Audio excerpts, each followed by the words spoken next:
Heyo, how's everybody doing? EonShiKeno back with another commentary. This is Game 3 from IEM Kiev quarterfinals, I think. Fortunately, just me this time. Kibbles had to continue on and do some other stuff. He's busy, so I'm going to be casting this game by myself. Let's introduce our players. We have Liquid Zenio, our red Zerg player down here in the bottom left, the winner of last game. His opponent over here in the bottom right side of Tall Dream Altar will be Quantic's own Naniwa. I'm going to be the blue Protoss player down there, and he seems like he's going to be putting a pylon up there at the front and getting ready to forge a fast expand.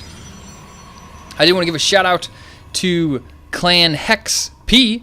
One of the members came by my chat room in the North American server, and we chatted up for a bit, so I want to give him a shout out. So shout out to him and his clan. They run I think he said they run a tournament, a small tournament with the prize pool every weekend or something like that. I don't know. You can go check it out. Clan Hex P chat, North American server. Anyways, so far we're tied up 1-1 in this tournament. This is a best of 5. So we'll see the first player to 3 is going to be. Naniwa is going to get the first scout in. And, Zenio is going to go with the pool first, 14 pool. I mean, at this point, you could try to run up there and throw down a hatch, but, I mean, against any competent Protoss player, they're going to be able to either micro their probe around, or they'll just throw down a pylon as soon as the probe gets too low. So he's even going to throw down a pylon anyway. He just wants to make sure no drones are going to sneak past him. Safe way to play. So Zenio's going to have to kill that pylon. And in ladder, I've even seen some situations where the Protoss player throws down they'll throw down a pylon, and when that finishes, they'll throw down like a gateway. And then they'll just cancel, cancel the gateway right before it finishes. Just really annoying stuff like that. Pool up, Queen coming out. And Naniwal's got his forge up, throwing down a Nexus. Yeah, I'm kind of, so we're going to have a little bit of macro play going from both players here. I just watched the first 4 matches of Code A for this season of GSL. Most of the games went pretty much as expected. I can't even think. I think all games were just like 2-0, 2-0, 2-0. It was pretty crazy. Not many very close games, I have to say. There's a lot of ownage going around. Players just getting torn up. Halfway into this this first day of Code A. There's just so many games on the first day of Code A. They just have so many players that have to play. They even had 2 GSL streams going up. So, of course, I don't watch those live. I watch the VODs. But it's still good either way. And this probe is going to be able to come back in here. I love this. I love when Protoss players do this. They send that probe in even after the fact just to make sure the hatch is going to go down, make sure they're not going to all in them. And check to see if they're still mining gas. That's also a very important thing to know, because if they're mining gas, they're probably going to make banelings or roaches, and if they don't, they're just going to be mining up. So you really don't have to worry about mass zerglings attacking your expansion whenever you have cannons up. So we'll see. Zenio actually has enough gas here. He's still mining gas. Maybe he's going to go for some type of fast +1 fast armor carapace upgrade. We will see. Still mining gas there, still going. He's got his, what is that, second queen out? Yep, second queen already. She's up here waiting. She's like, when is this hatchery going to get done? I got a larva to inject. And the Overlord is in a perfect position here for Zenio. I love this position, just right up here on this little plateau. Somehow this is a magic spot where Protoss players standing right here cannot see this Overlord. It's insane. Same way with over here. Great spots for Zerg players now to hide their Overlords. Watch out, don't do that first Terran, because all they have to do is lift up a barracks and they'll kill your Overlord. I mean, you could try it. At lower levels, it probably works pretty fine if they just don't remember to do it. But against Protoss, it works really well up until they get any flying unit, obviously. So, +1 on the way for Naniwa. He's got Chrono boosting out his Warp Gate research. And he's holding control, or actually Zenio's holding control of the Zelnaga Tower between both his opponent's bases. Naniwa now with 2 Zealots. These 2 Zealots beat that many Zerglings, 5 Zerglings, lose versus 2 Zealots, and so Naniwa is going to gain control of that. This hatch seems kind of quick here, and he's already going to go up to 4 gas, and there's no macro hatch. So Zenio, what are you going to do? Are you going to make Hydra? What is he doing? We saw him go Hydra last game. And Naniwa coming up here to the top left looking for an expansion. And he might actually... No, he's going to get... Oh, nice job there from Zenio. Zenio's going to control that and disallow any information from Naniwa. Naniwa didn't get to see in that base. He's not sure whether there's a third or not. And the way Zenio was scouting that and just controlling the map, Naniwa at this point isn't sure. Is there an expansion there? Is there not an expansion? I don't know. If I was Naniwa, I think I would actually kind of be leaning on the side, yeah, there's an expansion, because he was actively defending it. But in this situation, he's not. Actually, there we go. There's a Hydralisk in. So, yep. He's going to go for Hydralisks, and that's going to work out pretty good for Zenio, because as we can see, there's a Void Ray. Where is that Void Ray at? There it is. And then some Phoenix follow-up. So what we're probably going to see here is a game. This is actually really similar to the build that... what's that guy's name? Zenix Avenger? I think it's Avenge. Zenix Avenge did versus Idra. So if you're aware of that game... Actually, no, it's not. He's getting a Twilight Council. If he gets a Blink and throws on a bunch more gateways, that may be what we could see here. What he did is he opened... I was making a robo. This is definitely not the build that he was going to go for. Probably transitioning out of it now that he saw that there's Hydra. And oh my god, he's going to lose his Void Ray and everything. No! Gonna get up there to the high ground, save that Void Ray. That guy's going to stay alive. He's thinking, whew, this high ground's a pretty nice thing here. And the Hydra moving out across the map. Hydra going to push up forward, going to take out these... Zealot's going to do enough of that extra damage. And he's going to get the Void Ray. Oh, gets it. Snaps that thing's neck. That flying chandelier crashes to the ground. And Zenio is just applying the pressure. He's going to follow this up with Zerglings. Hydra's Zerglings, and what is Naniwa going to have to deal with? He's making a Dark Shrine. He's just about to have that robotics facility son. But if that thing, he's going to need Colossus. Immortals won't do anything versus this. And Zenio, if he can crack the shell of Naniwa's base here, you can just stream in so many Zerglings. There's a couple sentries out here. Naniwa's got 3 sentries with a decent amount of force field energy. But man, he's going to have to force field everything here. And if he takes out the Cybernetic Core, that's going to be huge. He's not going to be able to warp in Stalkers, Sentries, anything like that. He's going to have to wait for his DTs to finish. And now Mutalisk coming out. Now this is a weird transition from Zenio. It's kind of crazy. He just made just enough Hydra to poke on the outside of this base here. And I love this. This is actually kind of useful thing to do with Hydra. He's not overcommitting to him. He made just enough to kill a couple of his tech buildings. And now he's going to run away. Oh, I love this. I'm going to have to start doing this. What was that? Just 6 Hydra? They worked out pretty good for defense. He, if he could fight off any type of... quick air, any type of quick Stargate play. And then he pushes in with a bunch of Zerglings, takes out 2 of those front buildings, and especially that Cybernetic Core, which Protoss players love to build in the front of their base. That's what they love to wall off with. Now I'm seeing this is making even more sense now. So I'm seeing why he follows up with the Hydra, why he follows up with the Mutalisks after the Hydra. Whenever you show Hydra, you're expecting your opponent to stop making Phoenixes for the most part, and that way you can then you can transition yourself into Muta, knowing that he's probably not going to make as many Hydra. Probably just confused everybody. So he shows Hydra. The Protoss player stops making Phoenixes because Phoenixes aren't that great against Hydra. And then, knowing that his opponent is not going to make Phoenixes, he can then make Mutalisks. Interesting. And he kept the Hydra retention here. He didn't continue the attack there. He just pulled him back. So he's got Hydra, he's got those Zerglings, and he's got a lot of Muta. And he's just continuing the Muta pressure here. Third base is up for Zenio on the top left side of the map. Even got 2 more gas going to go up. And oh my God, look at this Dark Shrine. Poor Dark Shrine over here in the corner. And that thing's going to get... Oh, look at this pylon. He could just take that pylon out and power down everything up here in the top right side of Naniwa's base. And that's why I don't like to put tech buildings on the edge of your base, is because air units it's like free kills.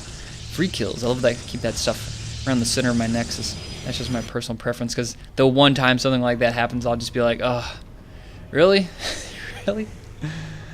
So no GT harass coming out of Naniwa anytime soon. He's pretty much in full defensive mode. That's really what he needed this game to try and turn it around, is he needed to be able to reapply some pressure to his opponent. And without those DTs, you really can't do that. Going on in here, the mid game, he gets the Stalkers. He does not have Blink yet. Blink is on the way. Colossus on the way. Colossus coming out, is building up those Colossus numbers. 4th base for Zenio, taken on the top left side of the map. And a scout here from Zenio. I love this. Zenio is scouting for a possible 4th. Has an Overlord here in a really good position. Keep an eye on this base down here at the bottom right. He has vision of these rocks, so you can tell as soon as those suckers start getting attacked. Baneling Nest being built, macro hatch in the main. +1 attack almost done for those Muta. 3 spines on the way. Where are those guys going? Okay, those guys are going over here. And, yep, even making a spore crawl. I love that. Playing super safe. And then 1 spore crawler here at the main. And 1 spine crawler also. Now, Zenio really doesn't have to attack at this point. I mean, he can just continue to harass, but I mean, he's got the base lead. He can pretty much just continue to harass here, but I don't know if he wants to commit to a full attack here. But I mean, he's just harassing all over the place. Hydra up front. He's got the Overseer to deal with any DTs that come out. I don't know if he remade that Dark Shrine. I don't think he did. I don't see that thing anywhere. Yep, hasn't made it yet. Might not. May transition just into High Templar. I think there'll be a better play because you can make Archons out of those, obviously. Supply block going to go down for Zenio, unfortunately. But look at all these Muta. There's a decent number of Stalkers here in the main.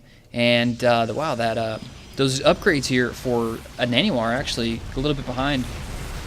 And there we go, blinking up forward. He's going to kill a couple of kill a couple Mutalisks there. But oh no, look at these Colossus. Oh god, I thought they were alone there. But no, he flies straight over that, and Naniwa gets a great couple of free pot shots on Zenio's army. Zenio with a lot of Zerglings and Banelings even thrown there. No upgrades yet on the Zerglings or on the Banelings, but he's got the +1 done. He's got +1 attack on the way. And what's Naniwa going to do here? He's got a lot of Stalkers out. I'm kind of curious at how well he's going to be able to throw down these Force Field. He threw up Guardian Shield, and he only has 3 sentries, so he can't throw down too many. A couple of Zerglings being sacrificed there to the Naniwa. The Naniwa. Blinking forward, going to snipe a couple Mutalisks. There we go, get a couple Mutalisks. Even going to get the Overseer. Yep, that thing's going to go. Wasn't really too useful anyway. But the +2 now it's going to be finished, so Naniwa is going to be able to move out. He's going to have to decide, okay, what do I want to do? Do I want to play a little bit safer, take my 3rd base, or do I want to continue the pressure? I mean, at this point, he's playing from behind supplies, easily favoring Zenio. He's even starting his 5th base up there in the top left. More gas going to go up. And Muta Harass once again going to take out the Cybernex Core for a 2nd time. Probably not. Nope, he's going to go back. There are more Stalker reinforcements on the way. There's quite a few Mutalisks out right now. 16 Muta out, with that +2 close to being finished, and now more Muta on the way. So Zenio controlling the map still, at least where those Stalkers aren't. And man, just imagine if Naniwa had DTs from that point where he lost his Dark Shrine up until now. He could be harassing this top base. He could have harassed this base. There was nothing over here when that Dark Shrine was finished, and I mean, it could have been a whole different ballgame. But unfortunately, that one badly placed Dark Shrine just didn't work out so well. We have a Naniwa pushing out across the map, going to go for a nice attack. He gets a couple free Muta kills there. That's going to work out pretty good for him. Keep those Muta numbers low, and Naniwa's going to continue the pressure. Is Zenio going to go for a counterattack? Yep, he is. We're going to have a good old-fashioned base race, and he's got 2 Colossus, a lot of Stalkers. Let's check the unit count. How many Stalkers? 47 Stalkers versus 26 Muta and 33 Zerglings. Naniwa just wasting no time, taking that hatchery out, killing a lot of Zerglings, and we have Zenio just doing the same thing in his opponent's base, but he does have those bases in the top left, so like even if like Naniwa kills this entire base down here in the bottom left, he has to realize that there's 3 more bases that, I mean, does he even know about? He doesn't even know about. Man, he has to know there's something up there. This just isn't working out so well for Naniwa, so this base race, I mean, this is really going to favor Zenio. Results in you're chopping up a couple Zerglings, a couple drones. And now Naniwa getting a little afraid. Is he going to turn back?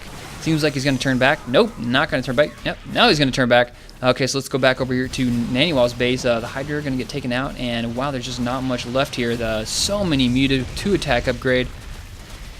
Oh wow, that just went so poorly for Naniwa. Trading those bases. Oh no, anyway, we're going to try and pick off these Muta. He's going to try and cut them off. He's going to blink up forward. And, oh wow, nice job there from Zenio. Was paying attention there. Didn't lose any of those Muta unnaturally. Or on accident, I should say. So that base trade went really badly for Naniwa. He traded, essentially his entire usable mining bases for 2 bases. But Zenio has 3 more, so it's not that big of a deal. Whenever you're up in bases, base trading. Oh my god, he just toasted a bunch of drones there. Look at that. Those guys are all gone. So supply 146 versus 130 at this point. This is about as high as Naniwa's supply is going to get. It's not going to get much higher than this. Naniwa just kind of running around the map thinking, what should I do? What should I do? Does he know about those bases up there? He does not. He needs to send some scouting. He needs to do something. I don't know if Naniwa thinks he's doing better than he is, but he's just doing really poorly right now. Going to play a little bit here on the defense. Zerglings being sent in, and the Muta are being sent in. He's going to focus fire, kill down that Colossus. Yep, it's going to go down. Force field, doing a little bit, but there's just so many Mutas, so many Zerglings up here at the front. Those Zerglings have +1/+1 Stalkers with +2 attack upgrade. Trying to blink back, but man, he just cleared out all that force, forcing Naniwa to evacuate his own base. Where are the rest of these Stalkers at? Here's the army. So that's where the majority of those other half of his army was. So nice job there from Zenio going in, sniping half of Naniwa's army, and Naniwa was forced to pull those guys back. That trade didn't work out so well for him. Supply now doubling. Zenio's supply doubling Naniwa's, and even taking another base in the top right. What do you have up here? Just like 2 Stalkers and a Colossus. Just like, all right, let's go see what's going on over here. He's like, oh great, there's another base. Awesome, awesome stuff. So at this point, Zenio can kind of do whatever he wants. There's the GG from Naniwa. Zenio takes the game. That's going to put Zenio up 2-1 versus Naniwa. So thinking back in this game, I love, like, I've never seen any Zerg player do this before. I love the small number of Hydra, like was like 6 or 7, and Zergling reinforcements, just a really nice timing to go in there. He just went for a poke, killed the outside buildings, and he went back. He's like, all right, I did some damage. I'm gonna fall back. I killed the Cybernex core. If he was waiting to build like some special tech structure, like a Twilight Council or something like that, that gets delayed. He has to rebuild it. Can't warp in Stalkers. Can't warp in Sentries. So that was a really interesting thing. I like that. That's probably the thing I'd have to highlight the most about Zenio's play. But the transition in Muta worked out pretty good. Muta, great against Protoss in general. I know a lot of Protoss players who always complain about Mutalisks. They're just so hard to deal with. But personally, I think if you just go for some type of really strong timing attack against Muta, once like off 2 base, just from like Archon, Stalker combination with Sentry, 3 or 4 Archons can just crush Muta, and that forces the Zerg player to have to kind of magic box against Archons and Stalkers, and just doesn't work out that well.